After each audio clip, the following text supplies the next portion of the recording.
আমরা যে আমাদের শরীরের সাথে এগুলো সব কম্পিউটার ক্যামেরার চাইতে ভয়ঙ্কর কিছু বহন করে নিয়ে বেড়াচ্ছি, সেটা হচ্ছে আমাদের মাথা।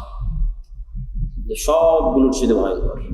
এরা যেমন ক্যামেরা দিয়ে আমাকে ভিডিও করতেছে, করার পরে এটা চিপস বের করে কম্পিউটারে দিবে, তাই না? সেখানে এটা সেভ হয়। আমার এটা ক্যামেরা, আমি এটাতে যা যা দেখতেছি সব এখানে সেভ হচ্ছে, আমার মেমোরিতে সেভ হচ্ছে।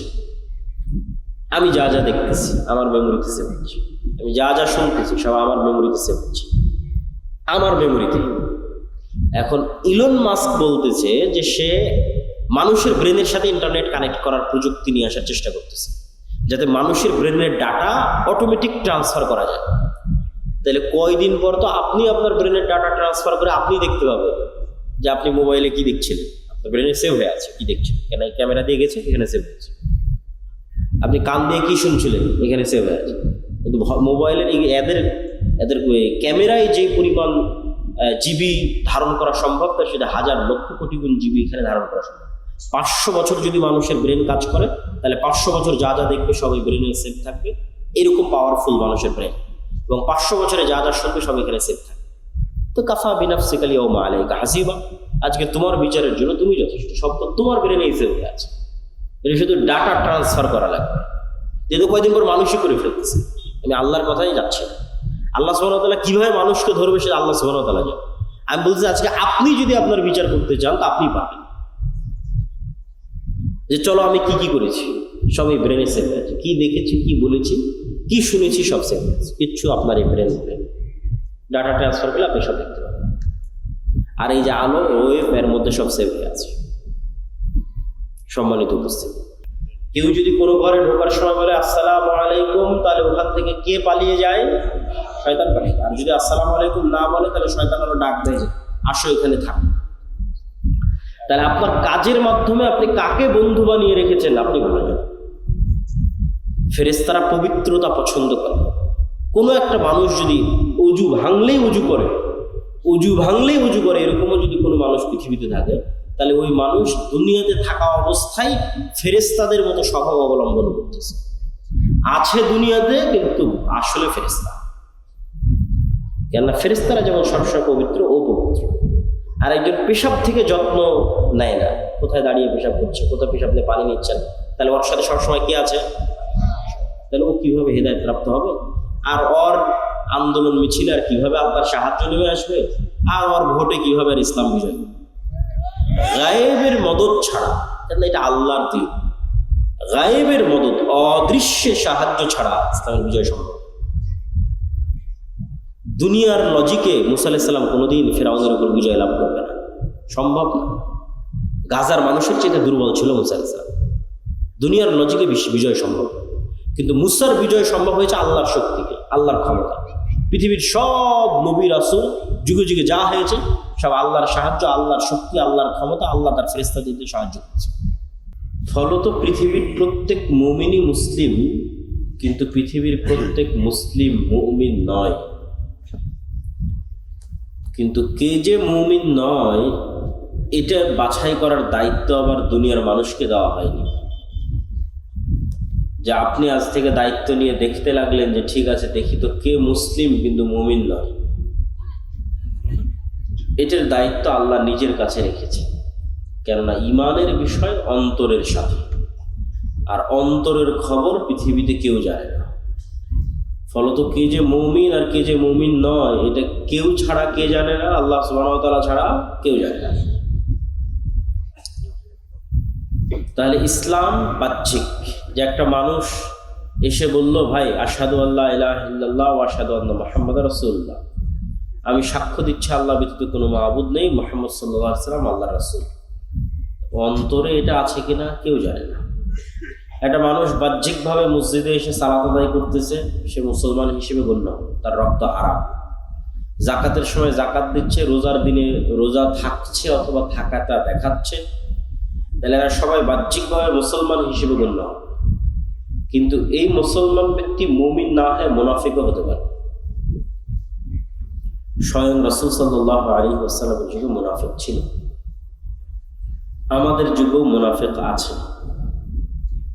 এবং আমি গত 1.5-2 বছর মুনাফিকির যে আলামত সেটিকেই বক্তব্যের বিষয়বস্তু বানিয়েছিলাম, যে রাসূলুল্লাহ সাল্লাল্লাহু আলাইহি ওয়াসাল্লাম বলেছেন যে মুনাফিকের আলামত ইযা হাদ্দাসা কাযাবা ওয়া ইযা ওয়া'আদা আখলাফা ওয়া ইযা তুমিনা খানা, কথা বললে মিথ্যা বলে, ওয়াদা করলে ভঙ্গ করে, দায়িত্ব দেওয়া হলে দায়িত্বের সাথে খেয়ানত করে।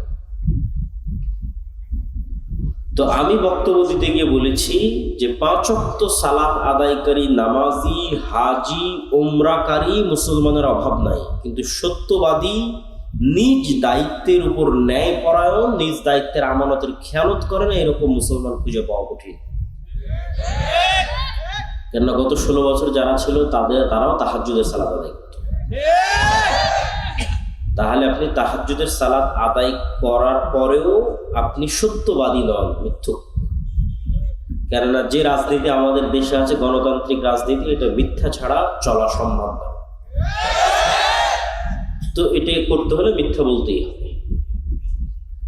এভাবেই এর সিস্টেমটা ডেভেলপ করা আছে। সেটা পার্টির মধ্যে হোক, পার্টির বাইরে হোক, অন্য দলের বিরুদ্ধে হোক, অন্য দলের পক্ষে হোক। পার্টির মধ্যেও কেননা একই আসনে 5 জন 10 জন করে মনোনয়ন নেওয়ার জন্য প্রতিযোগিতা করতেছে।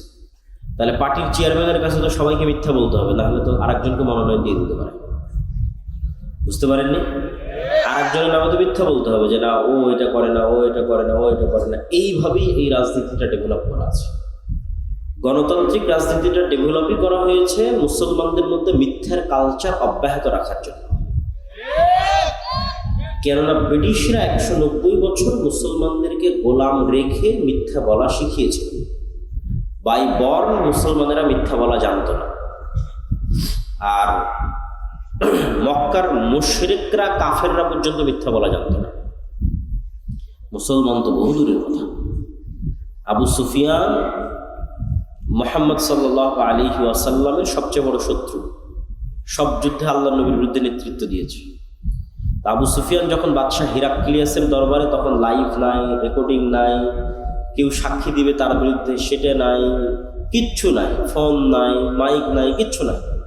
আবু সুফিয়ান চাইলেই মিথ্যা বলতে পারত, কিন্তু আবু সুফিয়ানরা মিথ্যা বলাটা জানত না। তো মিথ্যা না বললেই মানুষ নেতা হয়ে যায়, মানে সত্যিকার জন্মগত প্রকৃত নেতা।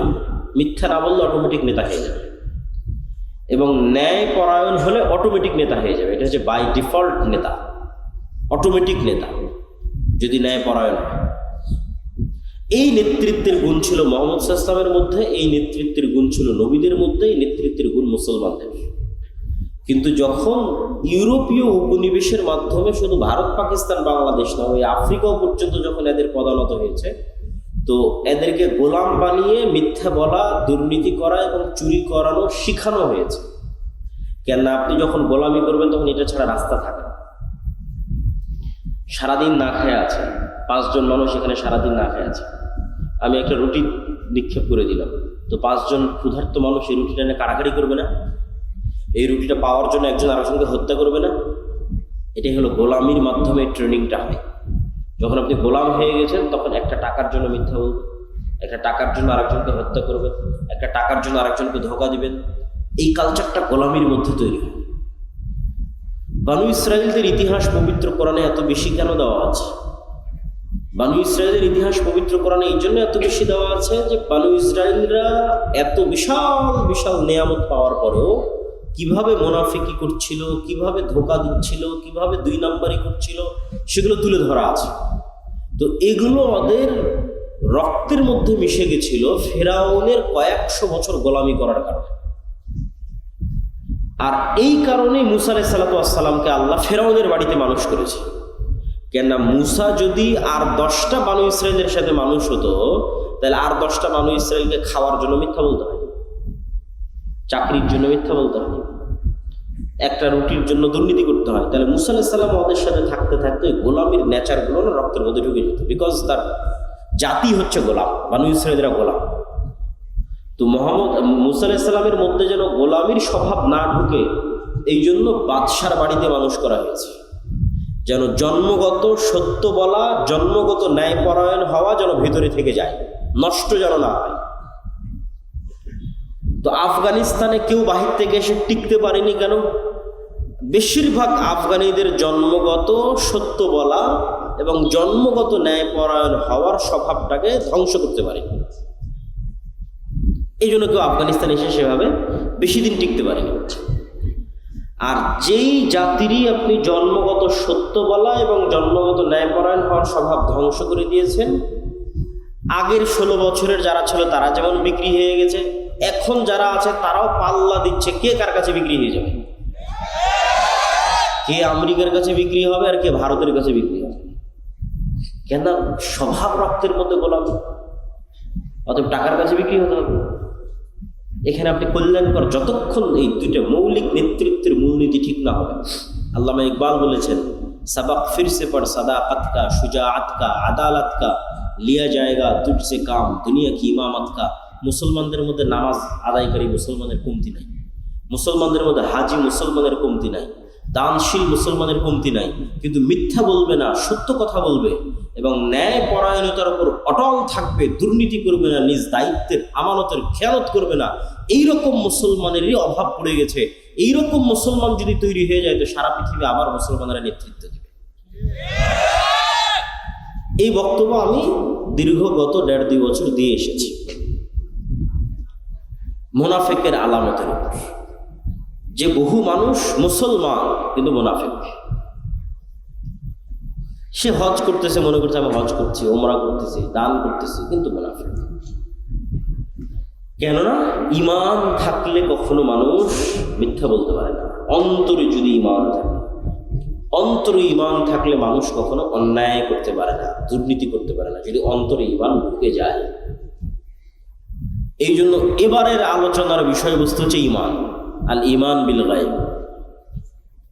আল ঈমান বিল গায়বের উপর বই লেখাও সম্পূর্ণ হয়েছে। আল্লাহর পথে যাত্রা নামে আগামী 6-7 নভেম্বর সালাফি কনফারেন্স, মানে 1 সপ্তাহ পরেই আল জামিয়া সালাফিয়া ডাঙ্গিপাড়া ববরাত শরীফ, পাকিস্তান, ভারত, সৌদি আরব, বাংলাদেশের বড় বড় আলেম ওলামারা থাকবে।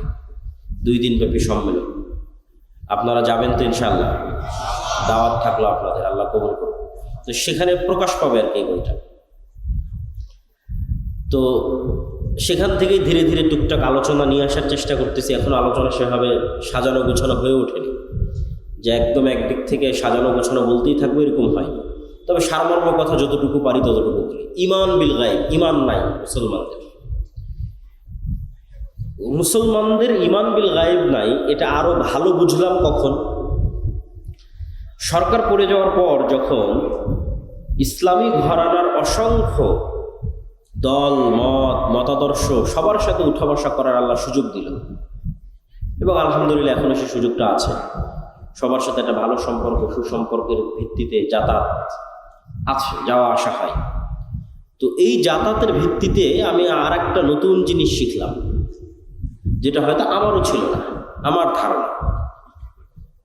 আমি এটা শিখলাম যে আমরা যারা মুসলমান হয়তো দিনের দাওয়াত দিচ্ছি, হয়তো মসজিদ মাদ্রাসা গড়ে তুলতেছি, হয়তো ইসলামী দল পরিচালনা করতেছি, আমাদের এখনো পরিপূর্ণরূপে ঈমান বিল গায়ব অর্জিত হয়নি। অদৃশ্যের উপর বিশ্বাস মজবুত হয়নি যেভাবে সাহাবীদের ছিল। এই 6টা বিশ্বাসের কথা সবাই জানেন। তো ওইটা মুখে বললে কোনো সমস্যা নেই, যে আশহাদু আল্লা ইলাহা ইল্লাল্লাহ আশহাদু আন্না মুহাম্মাদার রাসূলুল্লাহ, কিন্তু এই 6টার কাজ মুখে বলার সাথে না। এই 6টার কাজ কিসের সাথে? অন্তরের সাথে। কিন্তু আমরা এই 6টাও মুখে বলে শেষ করে দিয়েছি, যে আল্লাহর উপর ঈমান আনলাম, ফেরেশতাদের উপর ঈমান আনলাম, নবী রাসূল কিতাবের উপর ঈমান আনলাম, তাকদীরের উপর ঈমান আনলাম, পরকালের উপর আনলাম। মুখ পর্যন্তই শেষ। কেউ আর বাস্তবে কোনোদিন অন্তর দিয়ে সত্যিকারভাবে বিশ্বাস করলো না যে আল্লাহ কে, আল্লাহর শক্তি কি, আর ফেরেশতা কে, ফেরেশতা কোথায় থাকে, কি করে, ফেরেশতা আসলে আছে কিনা পৃথিবীতে, আর পরকাল পুনরুত্থান, মরার পরে কিভাবেই বা পরকাল পুনরুত্থান। ফলত বললাম মুখে এই কথাগুলো, কিন্তু জীবন চলতে থাকলো দুনিয়ামুখী, বস্তুবাদী। আমরা আমাদের এই অসংখ্য জীবনের অসংখ্য সিদ্ধান্ত দুনিয়াকে সামনে রেখে নিই, দুনিয়াকে কেন্দ্র করে নিই, বস্তুকে কেন্দ্র করে নিই। কখনো অদৃশ্যের উপর বিশ্বাসকে কেন্দ্র করে আমরা সিদ্ধান্ত নিই না, কেননা আমাদের দরকার ইমিডিয়েট রেজাল্ট, এখনই রেজাল্ট দরকার। অতএব এখন এটা ছাড়া আর তো কোনো ওয়ে নাই। তো ব্যক্তিগত জীবনে অসংখ্য উদাহরণ দেওয়া সম্ভব, আমরা জাতীয় জীবনেরই কিছু উদাহরণ দিই। যে ঈমান বিল গায়েব দুর্বল এবং ঈমান বিল গায়েব সম্পর্কে জ্ঞান অর্জন করা প্রয়োজন কেন? মুসা আলাইহিস সালাতু ওয়াস সালাম ফেরাউনের মোকাবেলায় যত দুর্বল ছিলেন, আজকের ফিলিস্তিনের গাজার মুসলমানেরা ইসরায়েলের মোকাবেলায় অত দুর্বল নয়। আবারও বলি, আজকের ফিলিস্তিনের গাজার মুসলমানেরা দুনিয়াবী শক্তির দিক থেকে আজকের ইসরায়েলের কাছে যত দুর্বল, তার চেয়ে শত গুণে বেশি দুর্বল ছিলেন দুনিয়াবী শক্তির দিক দিয়ে নবী মুসা ফেরাউনের দুনিয়াবী শক্তির সামনে। একটা পয়েন্ট গেল। পয়েন্ট নাম্বার 2, আল্লাহর নবী মুহাম্মদ সাল্লাল্লাহু আলাইহি ওয়াসাল্লাম তার সাহাবী আবু বকর, ওমর, ওসমান, আলী রাদিয়াল্লাহু তাআলা আনহুম, পরবর্তীতে যারা উমাইয়া খেলাফতের সময় বিভিন্ন দেশ বিজয় করেছে, মোহাম্মদ বিন কাসেম হোক, কোতাইবা বিন মুসলিম হোক, তারেক বিন জিয়াদ হোক, আর খালিদ বিন ওয়ালিদ, আর আমর ইবনে আল-আস হোক, যেই হোক না কেন, তাদের দুনিয়াবী শক্তি তৎকালীন বিশ্বের রোমান এবং পারস্যের তুলনায়, আমি আবারও বলি, মুহাম্মদ সাল্লাল্লাহু আলাইহি ওয়াসাল্লামের দুনিয়াবী শক্তি, আবু বকর, ওমর, ওসমান, আলীর দুনিয়াবী শক্তি, খালিদ বিন ওয়ালিদ, আমর ইবনে আল-আসের দুনিয়াবী শক্তি, তারেক বিন জিয়াদ, মোহাম্মদ বিন কাসেমের দুনিয়াবী শক্তি তৎকালীন বিশ্বের রোমান এবং পারস্যের দুনিয়াবী শক্তির তুলনায় যেই মাপে ছিল, তার চাইতে আজকের সমগ্র বিশ্বের 57টা মুসলিম দেশের দুনিয়াবী শক্তি আমেরিকা এবং ইসরায়েলের তুলনায় অনেক বেশি পরিমাণে দুনিয়াবী শক্তির অধিকারী হচ্ছে বর্তমান যুগের 57টা দেশের মুসলিম দেশের মুসলমানরা।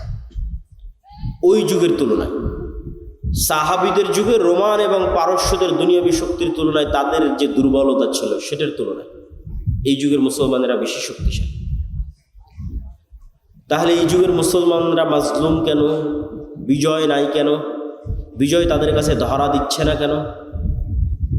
ওই যুগের সাহাবীদের যেই লেভেলের ঈমান বিল গায়েব ছিল, মানে ফেরেশতাদের উপর তাদের যেই লেভেলের বিশ্বাস ছিল, আল্লাহর উপর তাদের যেই লেভেলের বিশ্বাস ছিল, পরকাল হবে, পরকাল কেমন, এটার উপর তাদের যেই লেভেলের বিশ্বাস ছিল, আজকের মুসলমানদের তার সিকি পরিমাণও নাই।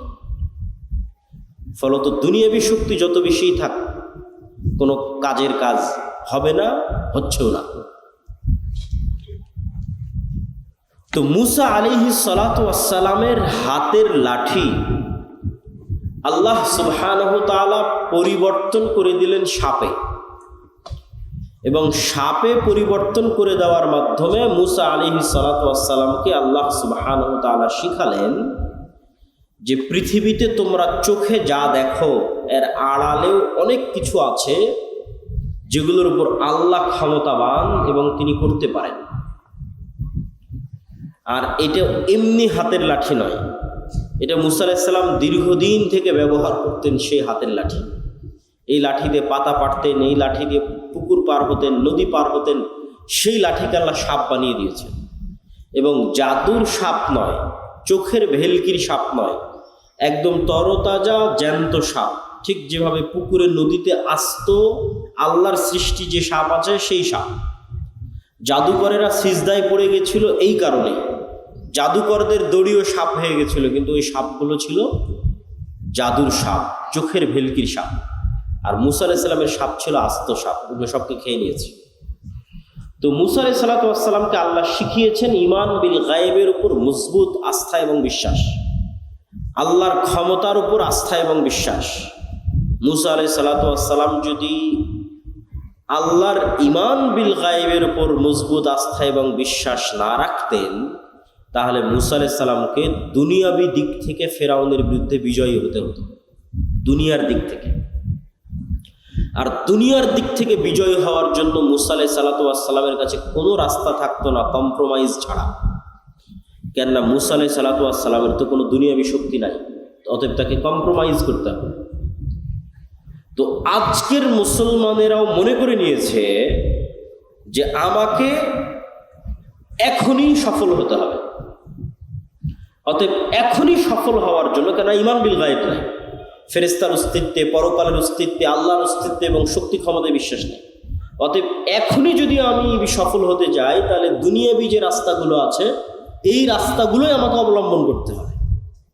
আর দুনিয়াবি রাস্তায় যদি অবলম্বন করতে যাই, কেন ঈমান বিল গায়েব আমার দুর্বল, নিচে, তো দুনিয়াবি রাস্তায় যদি অবলম্বন করতে চাই, তাহলে মন্দির পাহারা দিতে না গেলে তো ভোট পাওয়া যাবে না। অতএব আমাকে এই রাস্তা অবলম্বন করতে হবে। যদি এর চাইতেও কোনো খারাপ রাস্তা অবলম্বন করা লাগে, তাহলে সেটাও করা যেতে পারে, মানে করা হতে পারে। কেননা আমার মাথায় আছে যে দুনিয়াবি লজিকেই একমাত্র সফলতা সম্ভব।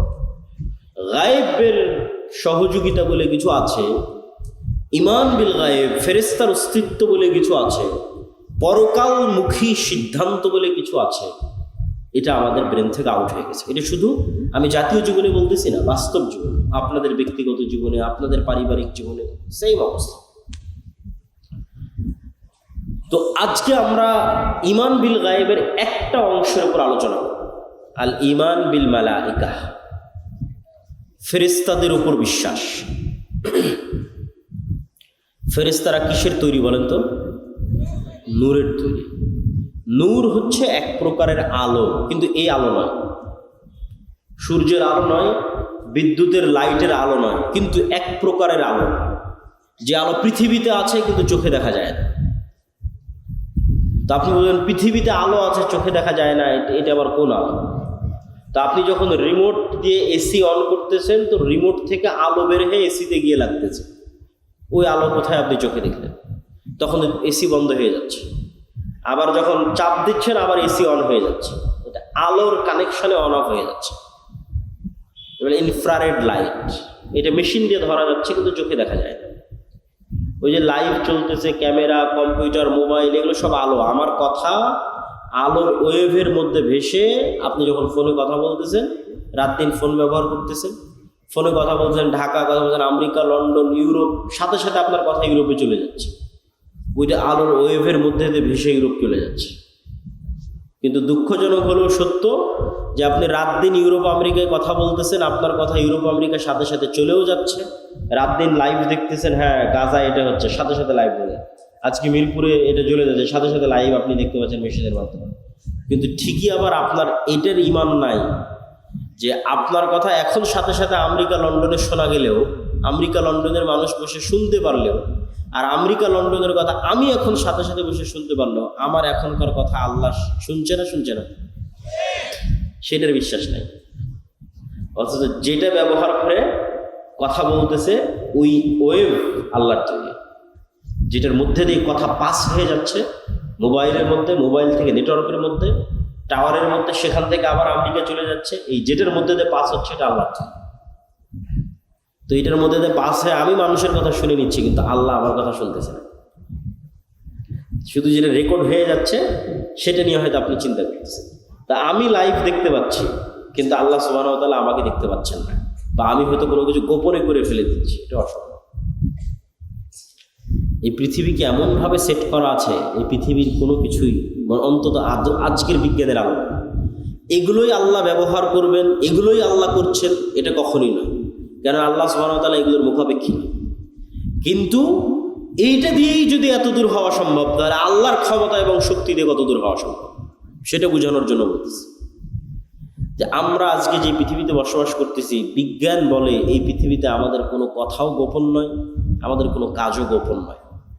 সেটা আমরা যতই গোপন করার চেষ্টা করি, এগুলো সব সেভ হয়ে আছে। আমি অন্তত দুটো উদাহরণ দিই, যে কাফা বিনাফসিকাল ইয়াউমা আলাইকা হাসিবা, তোমার হিসাব নেওয়ার জন্য আজকে তুমিই যথেষ্ট। এটা কোরআনের আয়াত। তো আমার হিসাব নেওয়ার জন্য আমি যথেষ্ট। কিভাবে আল্লাহ সুবহানাহু ওয়া তাআলা সেট আপ করে রেখেছেন যে আমার হিসাবের জন্য আমি যথেষ্ট?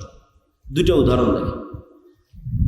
আল্লাহ সুবহানাহু ওয়া তাআলা কিভাবে করবেন তা আল্লাহ সুবহানাহু ওয়া তাআলা ভালো জানেন, কিন্তু বিজ্ঞানের আলোকে আমি দুটো উদাহরণ দিই, যেটাতে এখন যদি আমরা চাই যে আপনার বিচার করব, মানুষ যদি চায় যে মানুষের বিচার করবে, আর আল্লাহ যদি মানুষকে ক্ষমতা দিয়ে দেয়, তো মানুষও পারবে। সেটা কি? বেশি না, একটু ছোট্ট কল্পনা করেন।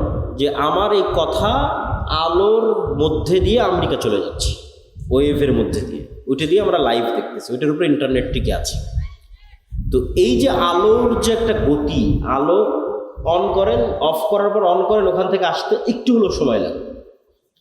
এটা টর্চ লাইট ছাড়েন, একটু হলেও ওই মাথায় যেতে সময় লাগে। তো এই যে যত দ্রুত আলোটা চলে গেল, এই আলোর যাওয়ার যে গতি, এই গতির চাইতে আমরা দ্রুত কোনো গতির যন্ত্র বানিয়ে ফেলেছি। কল্পনা করেন যে আমরা এমন একটা যন্ত্র বানিয়ে ফেলেছি যে যন্ত্র আলোর চেয়ে জোরে যায়। তারপরে আলোর গতিতে 30 বছর চললে যত দূরে যাওয়া সম্ভব, আমরা ওর চেয়ে জোরে তত দূরে পৌঁছে গেছি। মানে একটা গাড়ি 100 কিলোমিটার গতিতে চললে যত দূর যায়, আমি বিমান দিয়ে তার আগে ওখানে বসে আছি, তার আগে ওখানেই চলে গেছি বিমান দিয়ে। তাহলে এখন আলো 30 বছর চললে যত দূর যাবে, আমি তার চেয়ে দ্রুত গতির কোনো যন্ত্র দিয়ে তার আগে চলে গেছি। গিয়ে ওই 30 বছর আগে গিয়ে, তথা 30 বছরের দূরত্বের পথে গিয়ে আপনি কল্পনা করেন যে মোবাইলের মতো একটা যন্ত্র আপনি বানিয়ে ফেলেছেন, শক্তিশালী একটা দূরবীন বানিয়ে ফেলেছেন, দিয়ে যদি পৃথিবীর দিকে তাক করেন, তাহলে 30 বছর আগে আপনি এই পৃথিবীতে যা যা করছিলেন তা লাইভ আপনি দেখতে পাবেন। কেন? ওইটা আলোর মধ্যে ভেসে ভেসে যাচ্ছে, যেমন লাইভের মধ্যে, মোবাইলের মধ্যে ভেসে যাচ্ছে।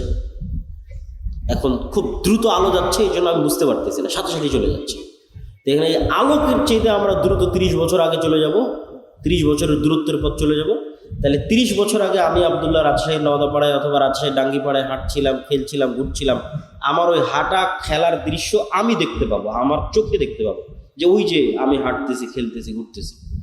1400 বছর আগের যদি এরকম আলোর সফর করা যায়, তাহলে বদরের যুদ্ধ লাইভ দেখা যাবে। অসম্ভব নয়, বাস্তব সত্য। মুহাম্মদ সাল্লাল্লাহু আলাইহি ওয়াসাল্লামের পুরো জীবনী দূরবীন দিয়ে লাইভ দেখা যাবে। হ্যাঁ, কিন্তু মানুষ আলোর চেয়ে গতি অর্জন করতে পারবে না, যেতেও পারবে না, দেখতেও পারবে না, সেটা ভিন্ন কথা। কিন্তু আপনার একটা কাজও হারিয়ে যায়নি, সব আছে, সেভ হয়ে আছে আলোর মধ্যে, আর আপনার সব কথা আপনি শুনতে পাবেন। তো কাফা বিনফসিকাল ইয়াউমা আলাইকা হাসিবা, আপনার নিজের বিচার করার জন্য তো আপনি যথেষ্ট। এবার আর একটা বলি যে আপনার নিজের বিচার করার জন্য আপনি যথেষ্ট, সেটা কি? আপনার মোবাইলের মেমোরি কার্ড, অনলাইনের ডাটা, এগুলো সবাই খুব ভালোভাবে জানেন যে অনলাইনের কোনো ডাটা হারায় না। কোথায় ফেসবুকে যদি কোনো কমেন্ট করে থাকেন ওটা থাকে, কোথাও যদি ফেসবুকে মেসেজ দিয়ে থাকেন ওটা থাকে, কোনো লাইভ করে থাকেন সেটা থাকে, ফেসবুক কর্তৃপক্ষের কাছে থাকে, আপনি রাখলে থাকে। অনলাইনে কোনো টাকা ট্রান্সফার হলে সেটা হারায় না, সেটা থাকে। এগুলো কোনো কিছু হারায় না। আমরা যে আমাদের শরীরের সাথে এগুলো সব কম্পিউটার ক্যামেরার চাইতে ভয়ঙ্কর কিছু বহন করে নিয়ে বেড়াচ্ছি, সেটা হচ্ছে আমাদের মাথা। সবগুলোর সাথে ভয়ঙ্কর। এরা যেমন ক্যামেরা দিয়ে আমাকে ভিডিও করতেছে, করার পর এটা চিপস বের করে কম্পিউটারে দিবে, তাই না? সেখানে এটা সেভ হয়। আমার এটা ক্যামেরা, আমি এটাতে যা যা দেখতেছি সব এখানে সেভ হচ্ছে, আমার মেমোরিতে সেভ হচ্ছে। আমি যা যা দেখতেছি আমার মেমোরিতে সেভ হচ্ছে, আমি যা যা শুনতেছি সব আমার মেমোরিতে সেভ হচ্ছে, আমার মেমোরিতে। এখন ইলন মাস্ক বলতেছে যে সে মানুষের ব্রেনের সাথে ইন্টারনেট কানেক্ট করার প্রযুক্তি নিয়ে আসার চেষ্টা করতেছে, যাতে মানুষের ব্রেনের ডাটা অটোমেটিক ট্রান্সফার করা যায়। তাহলে কয়দিন পর তো আপনি আপনার ব্রেনের ডাটা ট্রান্সফার করে আপনি দেখতে পাবেন যে আপনি মোবাইলে কি দেখছিলেন, আপনার ব্রেনে সেভ হয়ে আছে কি দেখছেন, কেন ক্যামেরা দিয়ে গেছে এখানে সেভ হয়েছে। আপনি কান দিয়ে কি শুনছিলেন এখানে সেভ হয়ে আছে। কিন্তু মোবাইলের এদের ক্যামেরায় যে পরিমাণ জিবি ধারণ করা সম্ভব, তা সেটা হাজার লক্ষ কোটি গুণ জিবি এখানে ধারণ করা সম্ভব। 500 বছর যদি মানুষের ব্রেন কাজ করে, তাহলে 500 বছর যা যা দেখবে সব এই ব্রেনে সেভ থাকবে। এরকম পাওয়ারফুল মানুষের ব্রেন, এবং 500 বছরে যা যা শুনবে সব এখানে সেভ থাকবে। তো কাফা বিনাফসিকা আল-ইয়াওমা আলাইকা হাসিবা, আজকে তোমার বিচারের জন্য তুমি যথেষ্ট, সব তো তোমার ব্রেনেই সেভ হয়ে আছে। এটা শুধু ডাটা ট্রান্সফার করা লাগবে, যেহেতু কয়দিন পর মানুষই করে ফেলতেছে। আমি আল্লাহর কথাই যাচ্ছি না। আল্লাহ সুবহানাহু ওয়া তাআলা কিভাবে মানুষকে ধরবে সেটা আল্লাহ সুবহানাহু ওয়া তাআলা জানেন। আমি বলছি আজকে আপনি যদি আপনার বিচার করতে চান তা আপনি পাবেন, যে চলো আমি কি কি করেছি সব এই ব্রেনে সেভ হয়ে আছে, কি দেখেছি, কি বলেছি, কি শুনেছি, সব সেভ হয়ে আছে। কিচ্ছু আপনার এই ব্রেন ডাটা ট্রান্সফার করলে আপনি সব দেখতে পাবেন। আর এই যে আলো ওয়েভ, এর মধ্যে সব সেভ হয়ে আছে। সম্মানিত উপস্থিতি, আমরা যে আলোচনা থেকে এখানে আসছিলাম যে ফেরেশতারা নূরের তৈরি, তো নূর তো দেখা যায় না। তো নূর এমন এক প্রকারের আলো যা দেখা যায়, কিন্তু আলো এটা পৃথিবীতে আছে। তো এটা বোঝানোর জন্য অসংখ্য দলিল আছে। আমার ওই আল্লাহর পথে যাত্রা বই অসংখ্য দলিল আমি দিয়ে রেখেছি। আজকের এই সংক্ষিপ্ত আলোচনা একটু অল্প অল্প করে বলি, কেন বক্তব্য দীর্ঘায়িত করতে চাই না, সংক্ষিপ্ত করতে চাই। আবার আমাদেরকে রাজশাহী নয় ঢাকা ফিরে যেতে হবে, এটা একটু কষ্ট করার। আল্লাহুম্মা জাআল ফি কলবি নূরা, রাসূল সাল্লাল্লাহু আলাইহি ওয়াসাল্লাম বলছেন, হে আল্লাহ আমার অন্তরে নূর তৈরি করে দেন। সামিঈ নূরা, কানে নূর তৈরি করে দেন। বাসারি নূরা, চোখে নূর তৈরি করে দেন। সামনে নূর তৈরি করে দেন, পিছনে নূর তৈরি করে দেন, ডানে নূর তৈরি করে দেন, বামে নূর তৈরি করে দেন, উপরে নূর তৈরি করে দেন, পায়ের নিচে নূর তৈরি করে দেন। তাহলে নূর একটা অস্তিত্বশীল জিনিস, যা সামনে পিছে আগে পরে চোখে কানে অন্তরে তৈরি হতে পারে। লাইটের বাল্বের ভোল্টের মতো বাড়ে কমে। নূর লাইটের বাল্বের ভোল্টের মতো, যেমন যে ফ্যানের পাওয়ারটা বাড়িয়ে দিল, ঠিক যেমন আপনি চোখের পাওয়ার যখন কমে যাচ্ছে তখন চশমা লাগিয়ে নিচ্ছেন, কানের পাওয়ার যখন কমে যাচ্ছে তখন কানে মেশিন লাগিয়ে নিচ্ছেন। তো আপনার কানের পাওয়ারের কম বেশির অস্তিত্বটা যেমন সত্য, চোখের পাওয়ারের কম বেশির অস্তিত্ব যেমন সত্য, এই চোখে নূর তৈরি হয়, কানে নূর তৈরি হয়, অন্তরে নূর তৈরি হয়, এটা তেমন সত্য। রাসূলুল্লাহ সাল্লাল্লাহু আলাইহি ওয়াসাল্লাম বলছেন, আমাদের চোখে আমরা যে পৃথিবী দেখি, এই পৃথিবী আর যে গায়েব আমরা দেখতে পাই না, আল্লাহর অস্তিত্ব, এই দুইটার মধ্যে পর্দা হচ্ছে নূর। আল্লাহর চেহারা, আল্লাহর অস্তিত্ব আমরা যে দেখতে পাই না, এই দুইটার মধ্যে পর্দা হচ্ছে নূর। লাউ কাশাফাহু, যদি এই নূর সরিয়ে দেওয়া হতো, পৃথিবীতে যে নূর আছে, আসমান এবং জমিনে যে নূর আছে, নূর যদি সরিয়ে দেওয়া হতো, আল্লাহর চেহারার তাজাল্লিতে আসমান এবং জমিন ধ্বংস হয়ে। আল্লাহু নূরুস সামাওয়াতি ওয়াল আরজ, আল্লাহ হচ্ছেন আসমান এবং জমিনের নূর। সম্মানিত উপস্থিতি, তাহলে নূরের তৈরি ফেরেশতা। নূর এমন এক প্রকারের আলো যা চোখে দেখা যায় না। 2 নাম্বার, যা মেশিনেও ধরা যায় না। কিছু আলো তো যেগুলো চোখে দেখা যায় না, মেশিনে ধরা পড়তেছে, ওই যে মোবাইলের ক্যামেরা, তারপরে হচ্ছে রিমোট কন্ট্রোলের। কিন্তু এক প্রকারের আলো নূর, যা চোখেও দেখা যায় না, মেশিনেও ধরা পড়ে। তাহলে আপনি বলবেন, এটা কেমন কথা বললেন যে একটা জিনিস পৃথিবীতে আছে, চোখেও দেখবো না, মেশিনেও ধরা পড়বে না? জি, আল্লাহর গায়েবের প্রত্যেকটা জিনিসের কিছু না কিছু আলামত আল্লাহ তার সৃষ্টিজীবের মধ্যে রেখে দিয়েছে। কিছু না কিছু আলামত আল্লাহ তার সৃষ্টিজীবের মধ্যে রেখে দিয়েছে। আল্লাহর এক ব্যতিক্রম সৃষ্টিজীব হচ্ছে কুকুর। কুকুর মানুষের চাইতে 10,000 গুণ বেশি ঘ্রাণ, নাক দিয়ে ঘ্রাণ নেওয়ার ক্ষমতা কুকুরের মানুষের চাইতে 10,000 গুণ। 100, 200, 500, 1000, 10,000 গুণ বেশি। তাহলে আমার কাছে, আমি যদি এই পানির বোতলটা নিই এবং এই পানির বোতলটা নাকে টানি, তাহলে বলবো না এটার তো কোনো সেন্ট নাই। পানিরও আমি বলতে পারি যে না, পানির তো কোনো সেন্ট নাই, এটার কোনো সেন্ট নাই। তা এটার সেন্ট নাই বলাটা যেমন মিথ্যা, বিজ্ঞানও হয়তো এসে বলবে যে না এটার কোনো সেন্ট নাই। বিজ্ঞানও মিথ্যা, কেন বিজ্ঞান এখন পর্যন্ত কুকুরের নাকের মতো পাওয়ারফুল যন্ত্র তৈরি করতে পারে। কিন্তু এই পানির বোতলটা কুকুরের নাকের সামনে লাগান, দিয়ে পানির বোতলটাকে 10 কিলোমিটার দূরে রেখে আসেন, এই পানির বোতল কুকুর খুঁজে বের করে নিয়ে আসবে। তাহলে আমি না গন্ধ পাচ্ছি না, আর আমার আবিষ্কার করা যন্ত্র গন্ধ ধরতে পারতেছে না, তার মানে গন্ধ নাই। এটা কি ঠিক না ভুল? আছে, তার প্রমাণ কি? যে আল্লাহর আর এক সৃষ্টিজীবও ধরতে পারতেছে, ওর কাছে আছে। আমরা যেভাবে একজন আরেকজনকে দেখছি, চিনছি, এভাবে কুকুর চিনে না। কুকুর ঘ্রাণ দিয়ে আপনাকে চিনে। আপনার এই চেহারা, সাদা কালো দাড়ি, অথবা দাড়ি চাছা, লম্বা উঁচু মোটা, এইভাবে দেখে কুকুর চিনে না, যেভাবে আমরা চিনি। ঘ্রাণে চিনে, এটা অমুক, এটা অমুক, ঘ্রাণে চিনে চিনে।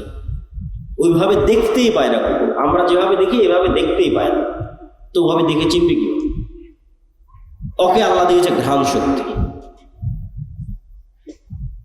ঠিক হাতি সহ এরকম কিছু প্রাণী আছে যাদের দিয়েছে শ্রবণ শক্তি, খুব সূক্ষ্ম, একদম ভয়ঙ্কর লেভেলের সূক্ষ্ম। মানুষের যে 2-3 হাজার যন্ত্র ওই লেভেলের সূক্ষ্ম নয়। তাহলে একটা আওয়াজ আমি শুনতে পাচ্ছি না, তার মানে ওই আওয়াজটা নাই, মিথ্যা কথা। একটা আওয়াজ কোনো যন্ত্র শুনতে পাচ্ছে না পৃথিবীর, তার মানে আওয়াজটা নাই, মিথ্যা কথা। যে কবরের আওয়াজ তো আমি শুনতে পাই না, মুগুর দিয়ে তো পিটাচ্ছে, কই আমি তো শুনতে পাচ্ছি না, চিৎকার করতেছে, আমি তো শুনতে পাচ্ছি না, তার মানে আওয়াজ হচ্ছে না। ওই লেভেলের আওয়াজ শোনার ক্ষমতা আপনার নাই, কিন্তু ওই লেভেলের আওয়াজ শোনার ক্ষমতা আল্লাহর কিছু কিছু প্রাণীর আছে। তো ঠিক পৃথিবীতে এমনও আলো আছে যে আলো দেখার ক্ষমতা আল্লাহর কিছু প্রাণীর আছে। যেমন কুকুরকে শয়তানের আলো দেখার ক্ষমতা দেওয়া আছে, মোরগকে ফেরেশতার নূর যেই লেভেলের আলো, ওই লেভেলের আলো দেখার সক্ষমতা মুরগিকে দেওয়া আছে ফজরের সময় যখন সে চিৎকার করে। সম্মানিত উপস্থিতি, তাহলে পৃথিবীতে নূর অস্তিত্বশীল এবং ফেরেশতারা নূরের তৈরি, এবং ফেরেশতাদের অস্তিত্ব আমাদের সাথে সম্পৃক্ত কতটা বাস্তব আমি না বুঝাতে পারলে সেটা আমার ব্যর্থতা, কিন্তু আমি বুঝানোর তারপর চেষ্টা করব। ঈমান বিল গায়েবকে ইয়াকিনের স্তরে নিয়ে যাওয়ার। ঈমান বিল গায়েবের 6টা বিশ্বাস মুসলমানদের নাই, সেটাকে ইয়াকিনের স্তরে নিয়ে যাওয়া যায় কিনা, পারলে সফল, না পারলে ব্যর্থ, সেটা আমার ব্যর্থতা। সেটা হচ্ছে যে ফেরেশতা অস্তিত্বশীল, এটার অস্তিত্বটা কতটা বাস্তব। আপনি জন্মের পর, পৃথিবীতে জন্মের পরই সর্বপ্রথম আপনার মাকে দেখেছেন। তা আমি যদি বলি আপনার মা নাই, আপনি জীবনও বিশ্বাস করবেন। তারপরে আপনি বিবাহ শাদী করার পর আপনার ছেলে আপনার চোখের সামনে হয়েছে, তা আমি যদি বলি এটা আপনার ছেলে নয়, আপনি জীবনও বিশ্বাস করবেন। তাহলে আপনার ছেলের অস্তিত্ব আপনার কাছে যতটা সত্য, আপনার মায়ের অস্তিত্ব আপনার কাছে যতটা সত্য, এর চাইতে অনেক বেশি গুণে সত্য আপনার সাথে ফেরেশতার অস্তিত্ব। কেন আপনার সাথে ফেরেশতার অস্তিত্বের চেয়ে বেশি গুণে সত্য? কেননা আপনার আদি পিতা আদম আলাইহিস সালাতু ওয়াস সালাম পৃথিবীতে সৃষ্টি হওয়ার পর প্রথমে তার মাকে দেখেনি। পৃথিবীতে সৃষ্টি হওয়ার পর বন্ধু হিসেবে প্রথমে তার ভাইকে, বোনকে, মাকে, বাপকে, চাচাকে, মামাকে, খালাকে, স্ত্রীকে, এগুলোকে পাই। সৃষ্টি হওয়ার পর চোখ খুলে সর্বপ্রথম যদি দেখে থাকে তাহলে পৃথিবীর ভিন্ন জগতের 2 প্রাণীকে দেখেছে, একটার নাম ফেরেশতা আর একটার নাম জিন। তাহলে মানুষের সাথে মানুষের সম্পর্ক বেশি মজবুত হলো না মানুষের সাথে ফেরেশতার জিনের সম্পর্ক বেশি মজবুত হলো? বলেন এবার। ফেরেশতার জিনের সম্পর্ক বেশি মজবুত। জন্মের পর তো তৈরি হওয়ার পর আর একটা মানুষকে দেখিনি, প্রথম দেখেছি ফেরেশতাকে, প্রথম দেখেছি জিনকে। তাহলে আমার সাথে পৃথিবীর আর যে কারো অস্তিত্বের চাইতে, আর যে কোনো বন্ধুর চাইতে, আর যে কোনো ব্যক্তির চাইতে বেশি অস্তিত্বশীল, বেশি বাস্তব ফেরেশতার অস্তিত্ব। ওর দেখেই তো আমার যাত্রা শুরু। ওয়াইদ ক্বালা রাব্বুকা লিল মালাইকাতি ইন্নী জাইলুন ফিল আরদি খলিফা ক্বালু আতাজআলু ফিহা মান ইউফসিদু ফিহা ওয়া ইয়াসফিকুদ দিমা। যখন আল্লাহ ফেরেশতাদের ডেকে বললেন, এই ফেরেশতারা, আমি পৃথিবীতে আমার প্রতিনিধি সৃষ্টি করতে চাই, খলিফা সৃষ্টি করতে চাই। বললেন, আল্লাহ আপনার তাসবিহ তাহলিল করার জন্য তো আমরা আছি, করার সৃষ্টি করার কি দরকার? তোমরা তা জানো না যা আমি জানি। তারপরে আল্লাহ আদমকে সৃষ্টি করলেন, করার পর ফেরেশতাদের বললেন তোমরা সিজদা করো। তো প্রথম পরিচয়ই হলো ফেরেশতাদের সাথে। আর এখন কেউ বিশ্বাস করে না ফেরেশতা আছে, এমনি মুখে বলছে ফেরেশতা আছে, ফেরেশতার উপর ঈমান আনলাম বলার সময় বলেছে, অন্তরে নাই। এবার 2-1টা উদাহরণে যাব আমরা, যে আল্লাহর নবীর যুগে সাহাবীরা ফেরেশতাদের উপর কেমন বিশ্বাস রাখত। আমরা আজকে ঈমান বিল গায়েবের শুধু একটা পয়েন্টের আলোচনা করতেছি, ফেরেশতা। আল্লাহর নবীর যুগে সাহাবীরা ফেরেশতাদের উপর কেমন বিশ্বাস রাখত তার উদাহরণ। তবে তার আগে 2 মিনিট একটু গুরুত্বপূর্ণ জরুরি কথা, সেটা হচ্ছে আমরা যে মসজিদের আয়োজনে এখানে উপস্থিত হয়েছি, এই মসজিদটি একটি নির্মাণাধীন মসজিদ, এবং আমাকে যেভাবে বলা হয়েছে যে ছাদ অথবা কোনো একটা জায়গায় গিয়ে কাজ আটকে আছে। তো আপনারা যারা এখানে উপস্থিত হয়েছেন সকলের প্রতি দত্ত আহ্বান থাকবে যে পরকালের আল্লাহ সুবহানাহু ওয়া তাআলার দরবারে আপনাদের যে ব্যাংক অ্যাকাউন্ট ওপেন করা আছে, যেটাতে লাভের মাত্রার কোনো পার্সেন্টেজের কোনো সীমা নাই, বরং বাড়তেই থাকবে, বাড়তেই থাকবে, বাড়তেই থাকবে, এবং যেটা দিয়ে কিয়ামতের মাঠের অসংখ্য বিপদ থেকে বাঁচা যাবে। কোথাও ইবাদতের কমতি থাকলে সেটা কাভার দেওয়া যাবে, ব্যাকআপ দেওয়া যাবে। কোথাও গুনাহ থাকলে সেটার কাফফারায় ব্যাকআপ দেওয়া যাবে। কোথাও কোনো মানুষের হক নষ্ট হয়ে থাকলে সেটার কাফফারায় ব্যাকআপ দেওয়া যাবে। কিয়ামতের মাঠে যেহেতু কোনো মুদ্রা টাকা পয়সা থাকবে না, সে তো আগে থেকেই টাকা পয়সা পাঠিয়ে রাখা ভালো। তো আগে থেকে টাকা পয়সা পাঠানো থাকলে এবং আল্লাহ সেগুলোকে বাড়াতে থাকলে কিয়ামতের মাঠে বিপদের সময় এই পাঠানো টাকাগুলো কাজে লাগে। ঠিক দুনিয়াতে যেমন জমানো টাকা বিপদের সময় কাজে লাগে, কিয়ামতের মাঠে জমানো টাকা বিপদের সময় কাজে লাগে। তো কেউ যদি স্বেচ্ছাসেবকরা থাকে, যদি যায়, আপনারা সহযোগিতা করবেন। আমরা আমাদের বক্তব্য সামনে আগে। মুহাম্মদ সাল্লাল্লাহু আলাইহি ওয়াসাল্লামের যুগে সাহাবীদের বিশ্বাস ফেরেশতার উপরে।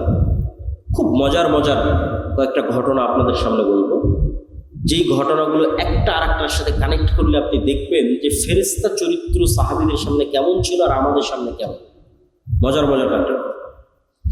সাদ বিন মুআজ নামে এক বিখ্যাত সাহাবী, আউস এবং খাজরাজ গোত্রের নেতা, আনসারী সাহাবী, খন্দকের যুদ্ধে শহীদ হয়েছে। রাসূল সাল্লাল্লাহু আলাইহি সাল্লাম বলছে, সাদ বিন মুআজের জানাজায় ৭০,০০০ ফেরেশতা অংশগ্রহণ করেছে। জাবের রাদিয়াল্লাহু তাআলা আনহু উহুদের যুদ্ধে শহীদ হয়েছে। জাবের রাদিয়াল্লাহু তাআলার পিতা। তো জাবের রাদিয়াল্লাহু তাআলা আনহু যখন তার পিতার মৃত্যুতে কাঁদছেন, তখন রাসূল সাল্লাল্লাহু আলাইহি সাল্লাম বলছেন, জাবের তুমি কাঁদছো? তোমার পিতার লাশ এই মুহূর্তে ফেরেশতারা ঘিরে রেখেছে, ছায়া দিয়ে রেখেছে, তুমি কাঁদিও না। হানজালা রাদিয়াল্লাহু তাআলা আনহু শহীদ হয়েছেন। তো হানজালা রাদিয়াল্লাহু তাআলা আনহু বাসর ঘর থেকে বের হয়ে গিয়ে যুদ্ধে অংশগ্রহণ করেছে। তো সাহাবীরা তাকে ফরজ গোসল দেওয়ার জন্য গোসল দিবেন। রাসূল সাল্লাল্লাহু আলাইহি সাল্লাম বলছে, হানজালাকে গোসল দেওয়ার দরকার নেই, এই জন্য যে অলরেডি ফেরেশতারা তাকে গোসল দিয়ে ফেলেছে, ইতিমধ্যেই ফেরেশতারা তাকে গোসল দিয়ে ফেলেছে। এগুলো সব রাসূল সাল্লাল্লাহু আলাইহি ওয়াসাল্লামের জীবদ্দশায় সাহাবীদের উপস্থিতিতে পরস্পরের কথায় কিভাবে ফেরেশতাদের কথাটা আসতেছে সেটার কিছু উদাহরণ। আব্দুর রহমান বিন আওফ রাদিয়াল্লাহু তাআলা আনহু বলছে যে আমি যুদ্ধ করছি, তো আমার দুই পাশে দুইজন সাদা পোশাকধারী ব্যক্তি খুব ভয়ঙ্করভাবে যুদ্ধ করতেছে। আমি এদের কোনোদিন মদিনাতে আগেও কোনোদিন দেখিনি, পরেও কোনোদিন দেখিনি।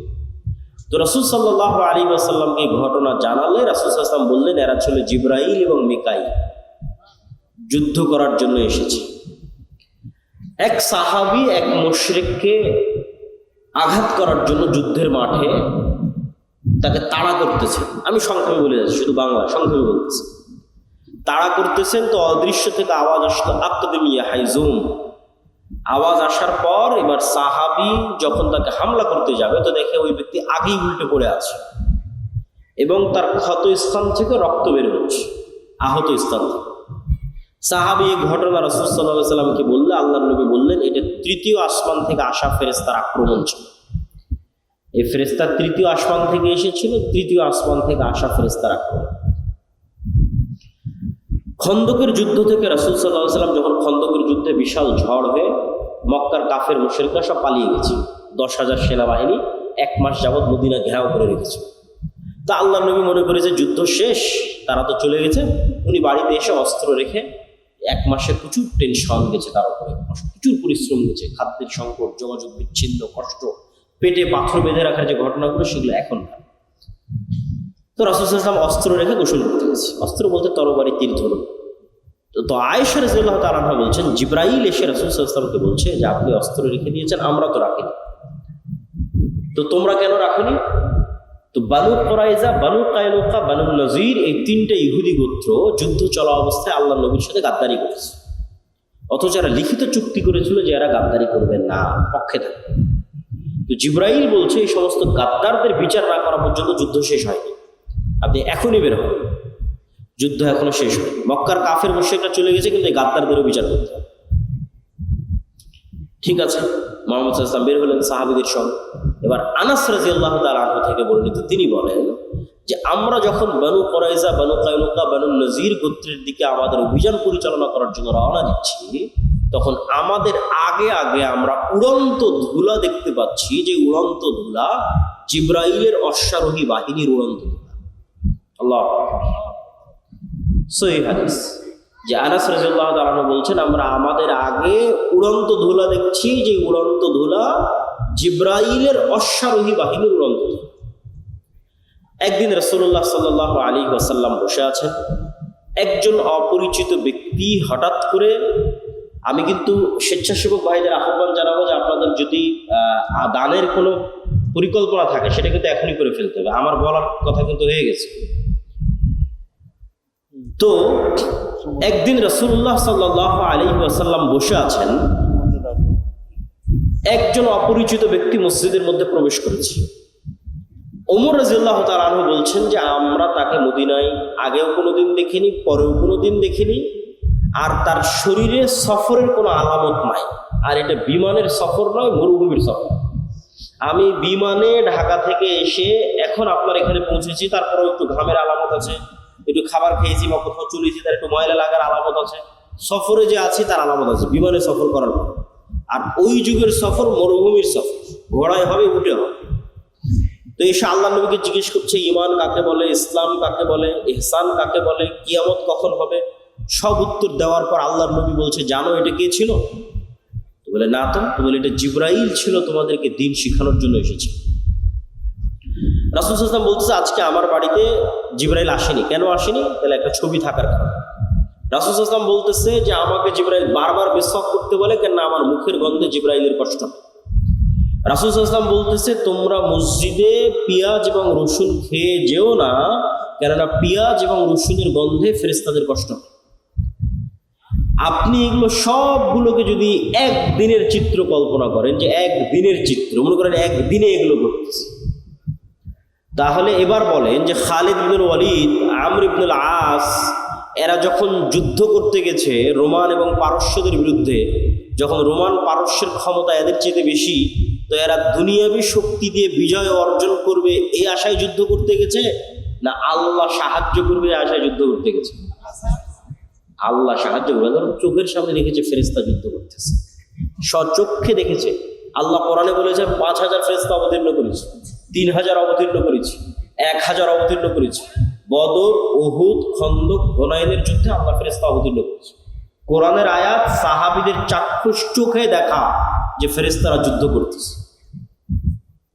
আর যার ইমানই দুর্বল ফেরেশতার অস্তিত্বের উপর, আল্লাহর শক্তি এবং ক্ষমতার উপর, পরকালের উপর, সে চিন্তা করবে যে না আমাকে মন্দির পাহারা দিয়ে ক্ষমতায় যেতে হবে।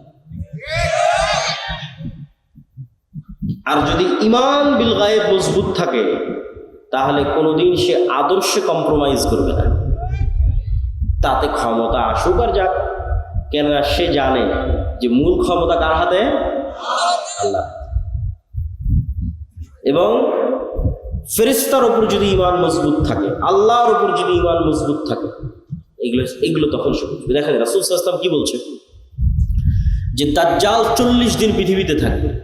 পৃথিবীর এমন কোনো শহর নাই, বন্দর নাই, নগর নাই যেখানে দাজ্জাল প্রবেশ করবে, কিন্তু মক্কা এবং মদিনায় দাজ্জাল প্রবেশ করতে পারবে না। তো মক্কা এবং মদিনায় দাজ্জাল প্রবেশ করার চেষ্টা করবে না? করবে না? করবে না? করবে। রাসূল বলছে প্রত্যেক যতবার দাজ্জাল মক্কা মদিনায় প্রবেশ করার চেষ্টা করবে, ততবার মক্কা মদিনার রাস্তায় উন্মুক্ত তরবারি হাতে ফেরেশতারা তাকে প্রতিরোধ করবে।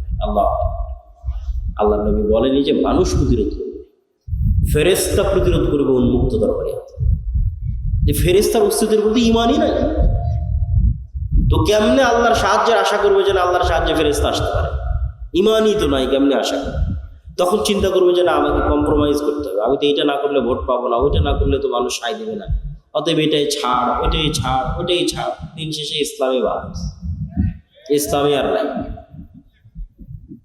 তো ঈমান বিল গায়েব, এর উপর ঈমান মজবুত হতে হবে।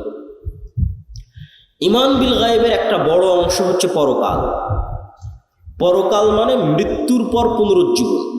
তো মৃত্যুর পর পুনরুজ্জীবনের আলোচনায় যাওয়ার আগে ফেরেশতার আলোচনায় আর দুটো কথা। ফেরেশতার অস্তিত্ব যে আছে আপনি কেমনে বুঝবেন?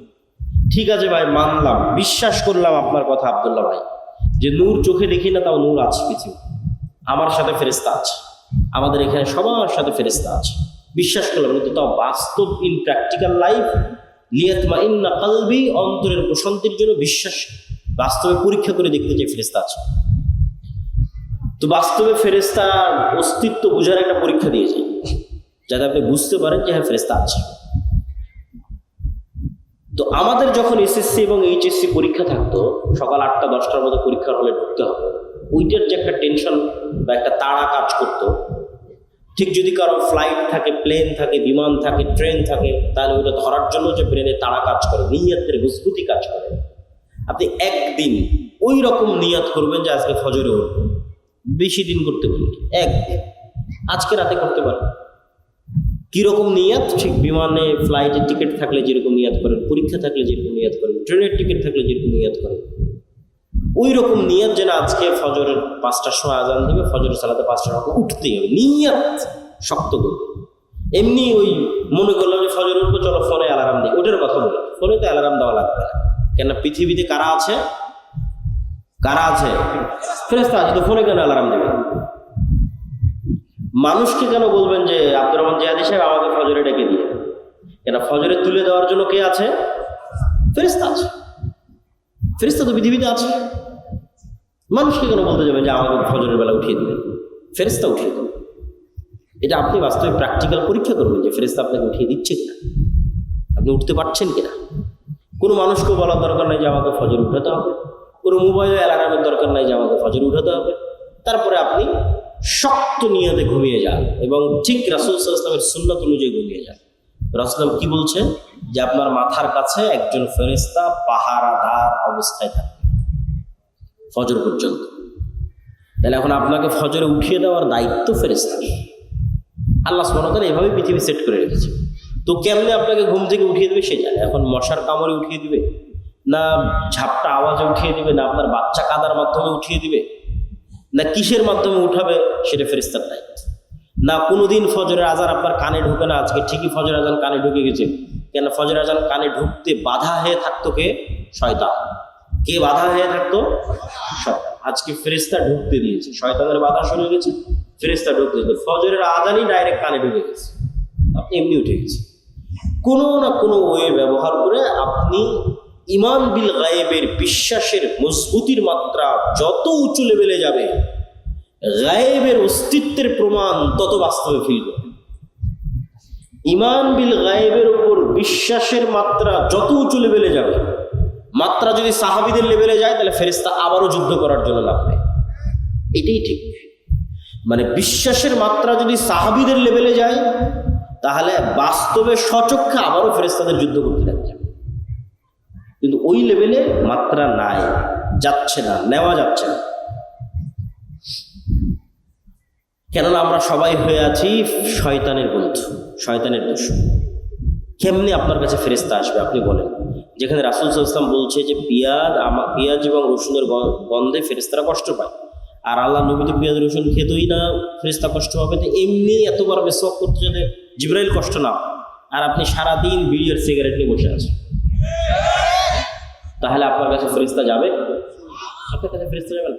আপনার সাথে কে আছে সবসময় বলেন তো? শয়তান আছে। আপনি সিরিয়াস বিশ্বাস করেন আপনার আশেপাশের যত বন্ধু অস্তিত্বশীল আছে এদের অস্তিত্ব যত সত্য, আল্লাহর কসম, ওয়াল্লাহি আল্লাহর কসম, ওয়াল্লাহি আল্লাহর কসম, আপনার সাথে ফেরেশতার অস্তিত্ব তত সত্য, আপনার সাথে শয়তানের অস্তিত্ব তত সত্য।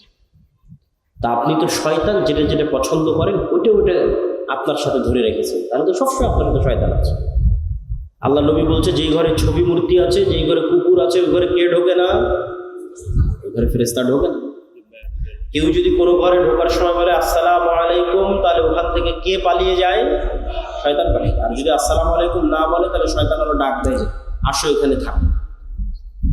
তাহলে আপনার কাজের মাধ্যমে আপনি কাকে বন্ধু বানিয়ে রেখেছেন আপনি বলে যান।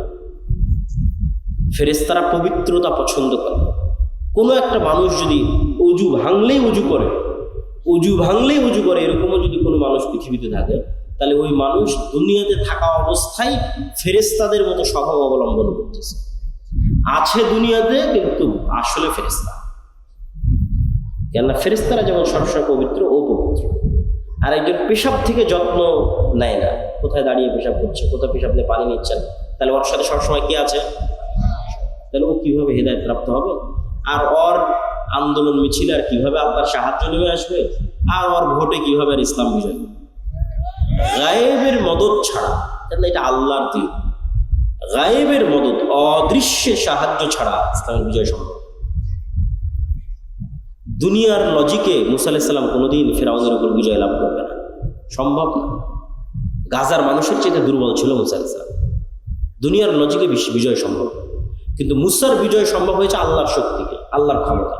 পৃথিবীর সব নবী রাসূল যুগে যুগে যা হয়েছে সব আল্লাহর সাহায্য, আল্লাহর শক্তি, আল্লাহর ক্ষমতা, আল্লাহ তার ফেরেশতা দিতে সাহায্য করেছে। তো ঈমান বিল গায়েবের আরেকটা অংশ যেটা একটু না বললেই নয়, সেটা হচ্ছে পরকাল। এই পরকালের কথাটুকু বলে আমরা বক্তব্যের শেষের দিকে যাব। পরকাল মানে মৃত্যুর পর জীবিত হওয়া। আপনারা কোনোদিন দেখেছেন কোনো মৃত মানুষকে জীবিত হতে? একটু কথা বলেন, কোনো মৃত মানুষকে জীবিত হতে দেখেছেন? দেখেন। এখন যদি কোনো মৃত মানুষ কবর থেকে উঠে আসে, বিশ্বাস করবেন? বিশ্বাস করবেন না, মনে হয় অবিশ্বাস। আচ্ছা, আজ থেকে 100 বছর আগে যদি আপনাকে বলা হতো যে আপনার কথা আপনি এখানে বলবেন, আমেরিকায় শোনা যাবে, বিশ্বাস করতেন? বিশ্বাস করতেন না। ওমর রাদিয়াল্লাহু তাআলা আনহুর বিষয়ে একটা রেওয়ায়েত পাওয়া যায় যে উনি মসজিদে নববীর মেম্বারে বসে আওয়াজ দিয়েছেন, যুদ্ধের মাঠে গিয়ে সে আওয়াজ শোনা গেছে। ইরাকে সিরিয়ায় যুদ্ধের মাঠে আওয়াজ শোনা গেছে। তো এরকম যদি কেউ বলতো যে না এখানে আওয়াজ দিব, আমেরিকায় শোনা যাবে, বুয়া কথা কোত্থেকে বলে, বিশ্বাস অসম্ভব। তো বিজ্ঞানের মাধ্যমে আমি মনে করি আমার এই ধারণা ভুল হতে পারে। সায়েন্স অ্যান্ড টেকনোলজির মাধ্যমে আল্লাহ গায়েবের পর্দাগুলোকে সরিয়ে দিচ্ছে। বহুদিন যাবত এগুলো সব গায়েব ছিল, এই গায়েবের পর্দাগুলো সরে যাচ্ছে। কিয়ামত যত নিকটে আসবে গায়েবের পর্দা তত দ্রুত সরতে থাকবে। গায়েবের পর্দা সরতে সরতে সরতে সরতে কোন লেভেলে যাবে জানেন? পৃথিবীর সবচেয়ে বড় গায়েব যে মৃত মানুষ জীবিত হবে, এটাও মানুষ সচক্ষে দেখবে।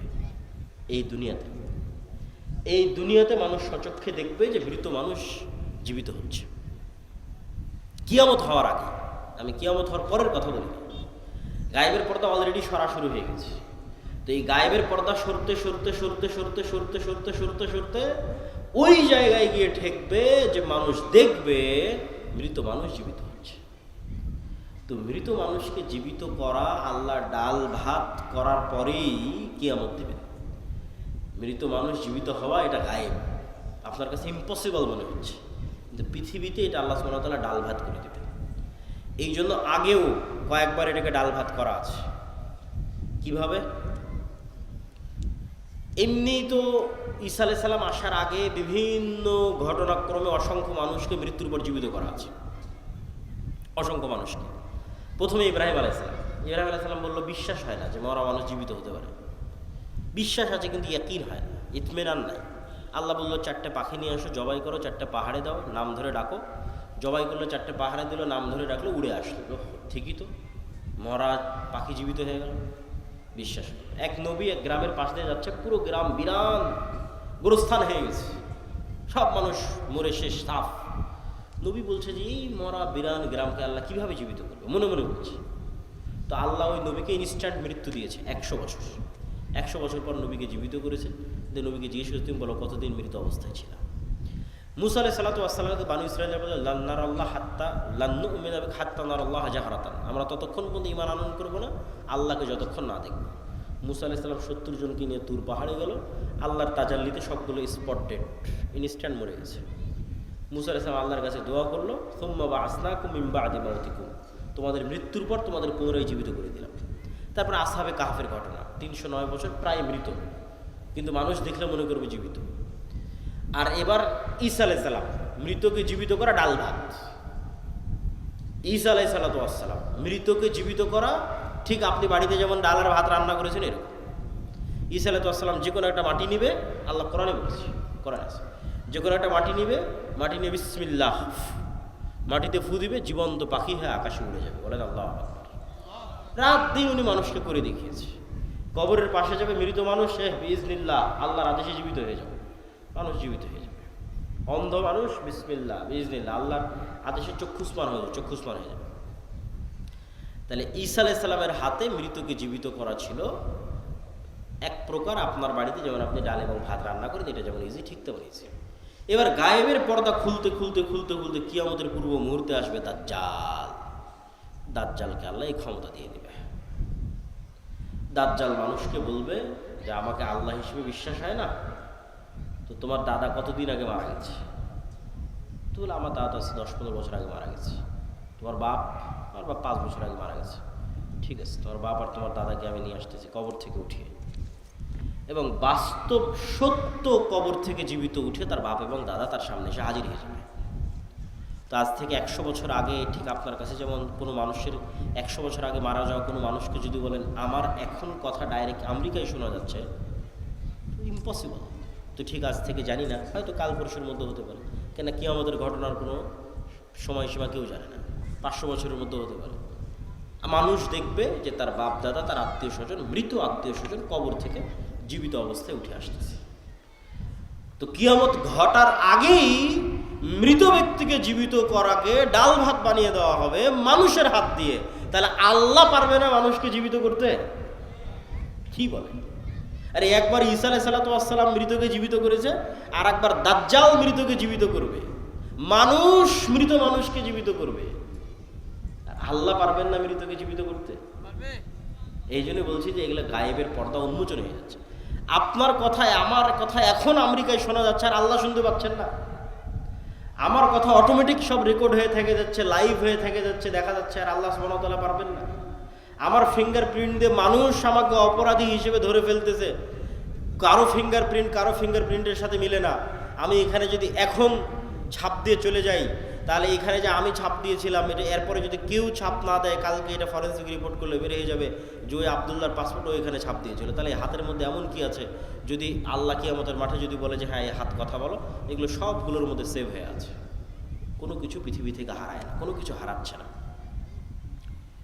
হিসাব আল্লাহ সুবহানাহু ওয়া তাআলার হিসাব নেওয়া এবং পুনরায় পরকাল বাস্তবায়ন করা এত সহজ, এত বাস্তব। সম্মানিত উপস্থিতি, তাহলে ঈমান বিল গায়ব যখনই আপনি বিশ্বাস করে নেবেন যে হ্যাঁ পরকাল ঘটবে, না ঘটে গেছে, মরব না মরে গেছে, তাহলে এবার জীবনের সিদ্ধান্ত নেওয়া সহজ হবে। যে কোনো ইসলামী দল যখন মনে করে নেবে যে না আমরা সবাই শহীদ হয়ে গেছি, আমরা সবাই মারা গেছি, কেন এই জীবনের তো কোনো মূল্য না ইসলামের দৃষ্টিতে। আল্লাহ, মৃত্যু মানে আল্লাহর সাথে সাক্ষাৎ। তো যখনই আপনি পরকালকে অতীত ধরে নেবেন, তখন আপনার সব সিদ্ধান্ত দেখবেন সঠিক সিদ্ধান্ত নিচ্ছেন, বিজয় দ্রুত আসতেছে। আর যখন ধরে নেবেন না এই দুনিয়ায় সব কিছু, দুনিয়াতেই আমার সব কিছু করে শেষ করতে হবে, তাহলে আর এই ইসলামের বিজয়ও আপনার হাত দিয়ে সম্ভব নয়, আর আপনার বাস্তব জীবনেও আপনি সাকসেসফুল হতে পারবেন না। অতএব বস্তুবাদী দুনিয়ামুখী জীবন বাদ দিয়ে পরকালমুখী, মৃত্যুর পর আবার জীবিত হবেন, হিসাব নেওয়া হবে, এই চিন্তা, ফেরেশতা আছে, ফেরেশতা আপনাকে সহযোগিতা করতেছে, ফেরেশতার সাথে বন্ধুত্ব, ফেরেশতার অস্তিত্বের প্রতি গভীর অবিচল আস্থা, ফেরেশতাকে দেখতেও পেয়ে যেতে পারে। আপনার ঈমান বিল গায়ব বাড়তে থাকলে ওরকম হয়েও যেতে পারে, অস্বাভাবিক কিছু নয়। সম্মানিত উপস্থিতি, বক্তব্যের শেষের দিকে এসে কয়েকটা জরুরি কথা। আল জামিয়া সালাফিয়া আর দাওয়া ইলাল্লাহ, মাসিক আল ইতিসাম, মাকতাবাতুস সালাফ, এগুলোর নাম আপনারা কখনো শুনেছেন কিনা, শোনেন কিনা জানি না। হয়তো এমনি দাওয়াত দেন, বক্তব্য দিতে আসি চলে যাই। এই যে আজকে এসেছি, আবার কবে আসবো কোনো গ্যারেন্টি আছে? বলেন আছে? মৃত্যু হয়ে যেতে পারে। আর এই সারা বাংলাদেশের কত গ্রাম, কত জেলা, কোন জায়গায় আবারও যাওয়া হবে আর কোন জায়গায় আবারও যাওয়া হবে না, কোনো গ্যারেন্টি নেই। কিন্তু প্রতি মাসে আমরা যে মাসিক আল ইতিসামে লিখতেছি, আমি নিজে 3টে লিখি, 3টে প্রবন্ধ লিখি।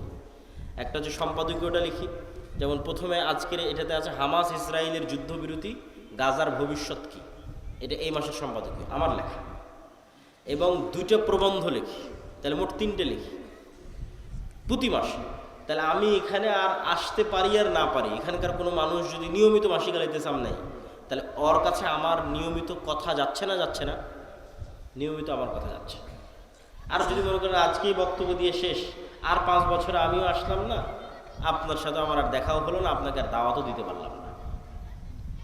তো এই জন্য আমাদের লেখনীকে, আমাদের অন্য আর যে কার্যক্রমগুলো আছে, যেমন দাওয়া ইলাল্লাহর কাজ কি, মক্তব, এত বলি সুমন ভাইকে, মনিরকে, যে এইভাবে নয়, দাওয়াতি কাজের মাধ্যমে প্রোগ্রাম করতে হবে, কিন্তু বুঝাতে পারি না। হয়তো আমার ব্যর্থতা, ওই জন্য বুঝাতে পারি না। আমরা আলহামদুলিল্লাহ অন্যান্য জায়গায় সফল হয়েছি, সফল কাম হয়েছি। আমাদের গাইবান্ধা জেলায় মক্তব চলতেছে, আরও বহু জেলায়, সারা বাংলাদেশে 600 মক্তব ট্রেনিং প্রাপ্ত। ট্রেনিং প্রাপ্ত মানে এই সমস্ত 600 মক্তবের শিক্ষকেরা জামিয়া সালেফে ডাঙ্গিপাড়াতে ফ্রি থাকা, খাওয়া এবং যাতায়াত খরচ, এবং ওই 600টা মক্তবের ছাত্রের ফ্রি বই, ছাত্রছাত্রীর কতগুলো জিনিস একটা আর একটার সাথে যুক্ত হলো 600। এই 600টা মক্তবের ক্ষেত্রে এই সবগুলো জিনিস ঘটেছে। মানে 600 মক্তবের ইমাম জামিয়া সালেফেতে এসেছে, 7 দিন ব্যাপী ট্রেনিং নিয়েছে, থেকেছে, তাদের থাকা খাওয়া খরচ, যারা ট্রেনিং দিয়েছে তাদের বেতন, তাদের যাতায়াত খরচ, আবার ওই মক্তবের ছাত্রছাত্রীর বই, সবগুলো দাওয়ায়ে ইলাল্লাহর পক্ষ থেকে বহন করা হয়েছে। এবছর আমরা দাওয়ায়ে ইলাল্লাহর জাতীয় মক্তব প্রতিযোগিতাকে টিভি চ্যানেলে নিয়ে যাচ্ছি। এইটার পিছনে খরচ আছে প্রায় 50 লক্ষ টাকার কাছাকাছি। টিভি চ্যানেলের সময় কেনা থেকে শুরু করে সম্পূর্ণ প্রজেক্টটা বাস্তবায়ন করা। আপনাদের ছেলেমেয়েরাই টিভিতে যাবে এবং কথা বলবে, তাদের জ্ঞানকে ছড়িয়ে দেবে। তাহলে এই যে একটা প্রসেসের সাথে যদি আপনারা যুক্ত হন, এটা স্থায়ী দাওয়াত।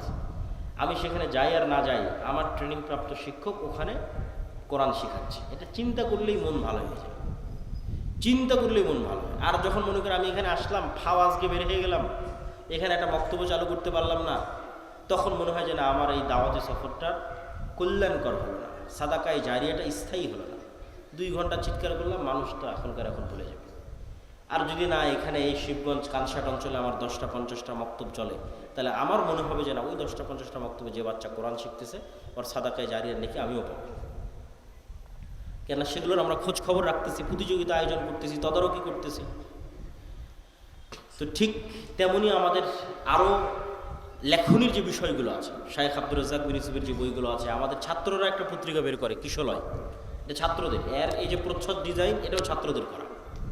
এর ভিতরের যে লেখার যে ডিজাইন, এটাও ছাত্রদের করা।